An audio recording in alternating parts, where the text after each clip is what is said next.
नमस्कार। पहला प्रश्न है, जीवाश्मों के अध्ययन को क्या कहा जाता है? तो जीवाश्मों का अध्ययन को ऑप्शन बी होगा राइट आंसर, जीवाश्म विज्ञान कहा जाता है। आगे है, प्राचीन काल के जानवरों, पौधों एवं अन्य जीवों के संरक्षित अवशेषों या चिन्हों का अध्ययन जीवाश्म विज्ञान, जिसको इंग्लिश में पैलियोंटोलॉजी कहलाता है, और नृविज्ञान, जिसको एंथ्रोपोलॉजी कहा जाता है इंग्लिश में, वह मानव शास्त्र या मानव विज्ञान का अध्ययन करता है। स्टार्ट कर सकते हैं।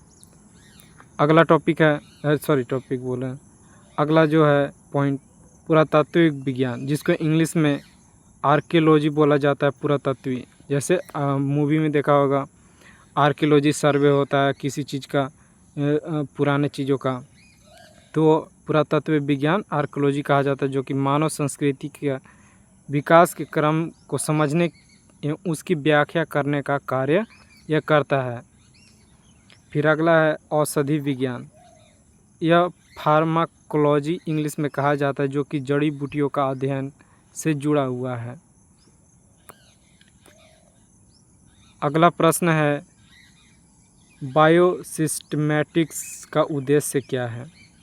तो देखिए, बायोसिस्टमैटिक का उद्देश्य एक ही है, अध्ययन के सभी क्षेत्रों में विभिन्न मानव के समग्रता पर, उनके विकासवादी इतिहास और उनके फाइलोजेनी की स्थापना के आधार पर जीवों का वर्गीकरण करना, यह बायोसिस्टमैटिक का उद्देश्य है। तो लाइन यहाँ से याद रखिएगा कि मानकों की समग्रता पर उनके जीव विकासवादी इतिहास और उनके फाइलोजेनी की स्थापना के आधार पर जीवों का वर्गीकरण, यही बायोसिस्टमैटिक का उद्देश्य है।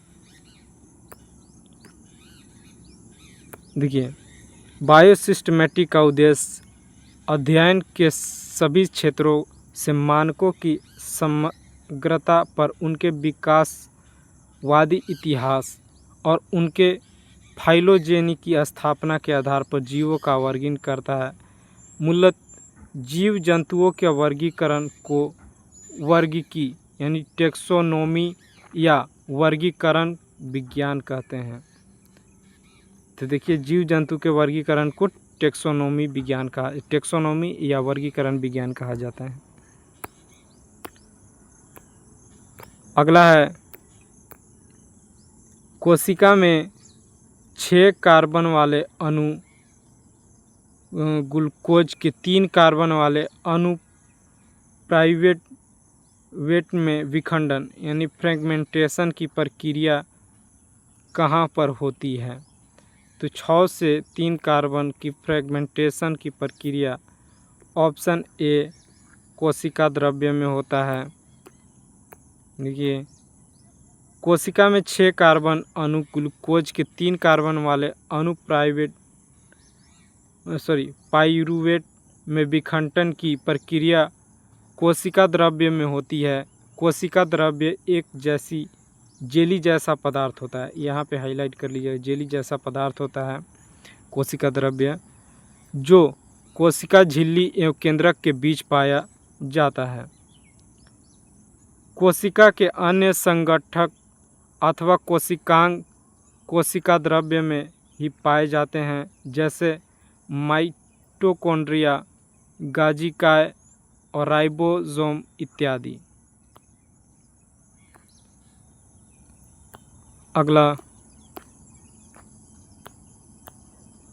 कोशिका के केंद्रक के अतिरिक्त निम्न में से किन 2 कोशिकांगों का अपने डीएनए और राइबोसोम होते हैं?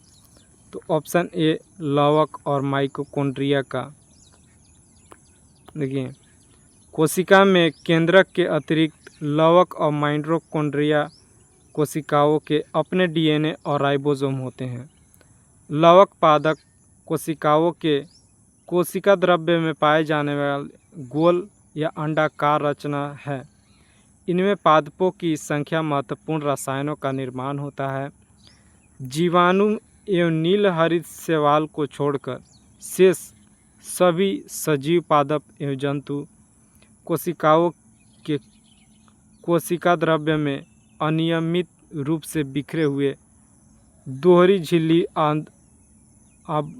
आबंध कोशिकांगों को सूत्रकणिका या माइटोकॉन्ड्रिया कहा जाता है।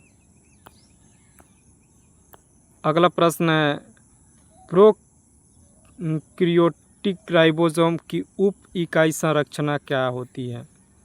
प्रोकैरियोटिक का, तो इसका उत्तर होगा ऑप्शन सी 50S से 30S, यानी 50S और 30S होता है।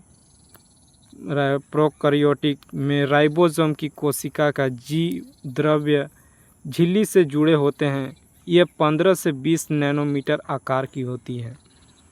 तो राइबोसोम कोशिका जो कि झिल्ली से जुड़ी होती है प्रोकैरियोटिक में, इनकी छोटे छोटे 15 से 20 नैनोमीटर की आकार होती है और दो उप इकाइयों में 15S व 30S की बनी होती है, जो आपस में मिलकर 70S प्रोकैरियोटिक राइबोसोम बनाते हैं। राइबोसोम के ऊपर प्रोटीन अवशोषित होता है। आप सोच रहे होंगे कि 50 + 30 80 बनाएगा, लेकिन नहीं, 70S बनाते हैं दोनों मिलकर। अगला है, भोजन और अन्य पदार्थों का परिवहन ऊपर और नीचे दोनों दिशाओं में आसन सहचर कोशिकाओं की सहायता से चालनी नालिया में होता है। यह प्रक्रिया क्या कहलाता है? तो देखिए, प्रश्न पहले ध्यान से देख लीजिएगा। भोजन और अन्य पदार्थ का परिवहन जो नीचे दिशाओं में आसन सहचर कोशिकाओं से नालिका में होता है, तो उसे ट्रांसफ़र कहते हैं। पदार्थों का परिवहन ट्रांसफ़र यानी स्थानांतरण कहते हैं उसे। यहाँ पे विस्तार से, भोजन एवं अन्य पदार्थों का परिवहन ऊपर और नीचे दोनों दिशाओं में आसन सहचर कोशिकाओं की सहायता से चलनी नलिकाओं में होता है। यह प्रक्रिया स्थानांतरण कहलाता है। अगला, स्लाइडेन और श्वासन द्वारा किया गया कोशिका सिद्धांत निम्नलिखित में से किन जीवों पर लागू नहीं होता है? तो वह होगा ऑप्शन सी, जंतुओं पर यानी एनिमल पर लागू नहीं होता है। देखिए, स्लाइडेन और श्वान द्वारा दिया गया कोशिका सिद्धांत कवकों, जंतुओं और शैवालों पर लागू होता है, परंतु विषाणु यानी वायरस पर लागू नहीं होता है। तो वायरस इसका राइट आंसर। अगला, माइटोकॉन्ड्रिया में ऑक्सीजन की मदद से पाइरूवेट के विघटन के दौरान कार्बन डाइऑक्साइड के कितने अणु होते हैं, यानी फ्रेगमेंटेशन के समय? तो ऑप्शन बी होगा, 3 अणु होते हैं कार्बन डाइऑक्साइड। अभी पीछे ही बताया था, 6 से 3 बन जाता है विघटन के दौरान कार्बन डाइऑक्साइड में कार्बन डाइऑक्साइड की अणु। आगे बढ़ते हैं। देखिए, माइटोकॉन्ड्रिया में ऑक्सीजन की मदद से ग्लाइकोलाइसिस के दौरान उत्पन्न पाइरूवेट कोशिका में ऑक्सीजन उपलब्ध होने पर सभी हाइड्रोजन परमाणु का चरणबद्ध रूप से ऑक्सीजन से गुजरता है और 3 अणुओं का उत्पादन करता है, जिसमें कार्बन डाइऑक्साइड का एक अणु और क्रेब्स या साइट्रिक एसिड चक्र के दौरान कार्बन डाइऑक्साइड के 2 अणु उत्पन्न हो जाते हैं। आगे, निम्नलिखित में से किस कोशिका घटक को कोशिका के प्रोटीन कारखाने के रूप में जाना जाता है? तो वह होगा ऑप्शन ए राइबोसोम को कोशिका घटक को कोशिका के प्रोटीन कारखाने के रूप में जाना जाता है। देखिए, राइबोसोम प्रोटीन संश्लेषण का स्थल है, इसलिए इन्हें कोशिका का प्रोटीन कारखाना भी कहा जाता है, राइबोसोम। फिर जिस प्रक्रिया से राइबोसोम प्रोटीन उत्पाद करता है उसे ट्रांसलेशन कहते हैं। तो ट्रांसलेशन का मीनिंग यही है, राइबोसोम प्रोटीन उत्पादन करना, उसकी प्रक्रिया जिस प्रक्रिया से करती है उसे ट्रांसलेशन कहते हैं। नेक्स्ट, हड्डी की कोशिकाएं एक कठोर मैट्रिक्स में सन्निहित होती है जो बनी किससे होती है? तो वह बनी होती है ऑप्शन बी कैल्शियम और फॉस्फेट से मिलकर बनी होती है कठोर मैट्रिक्स से सन्निहित हड्डी की कोशिकाएं। अस्थि कोशिकाएं एक कठोर मैट्रिक्स में सन्निहित होती है जो कैल्शियम और फॉस्फेट पी के यौगिक से बनी होती है। हड्डियों के ऊतकों की कठोरता के लिए यौगिक जिम्मेदार होती हैं।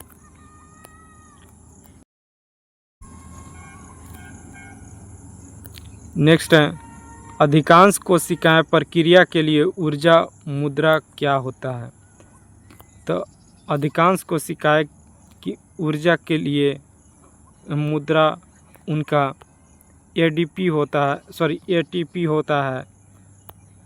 देखिए, अधिकांश कोशिकाएं प्रक्रिया के लिए एडिनोसिन ट्रांसफॉस्फेट एटीपी का फुल फॉर्म होता है ऊर्जा मुद्रा होता है। एटीपी एक जटिल कार्बनिक रसायन होता है। यह जीवित कोशिकाओं आदि में पाया जाता है। यह जीवित कोशिकाओं में कई प्रकार अलग अलग प्रक्रिया चलने के लिए ऊर्जा आदि प्रदान करने का कार्य करता है, जैसे कि आवेग प्रसार, मांसपेशियों का संकुचन, रसायन विश्लेषण आदि। नेक्स्ट है, ईस्ट कोशिकाओं द्वारा अवायवीय किण्वन की भांति ऑक्सीजन की अनुपस्थिति में क्या परिवर्तित होता है? तो वह ethanol plus carbon dioxide plus ऊर्जा, यह ईस्ट कोशिकाओं द्वारा पाइरूवेट में परिवर्तित होता है। देखिए आगे, ईस्ट कोशिकाओं द्वारा अवयवीय किण्वन की भांति ऑक्सीजन की अनुपस्थिति में pyruvate ethanol plus carbon dioxide plus ऊर्जा में परिवर्तित हो जाता है। किण्वन एक जैव रासायनिक क्रिया है जिसमें जटिल कार्बनिक यौगिक सूक्ष्म सजीवों की सहायता से सरल कार्बनिक यौगिक में विघटित यानी बनाया जाता है। इसका प्रक्रिया बिस्टिक, पाव रोटी, शराब, दही आदि में यह कार्य होता है। नेक्स्ट है,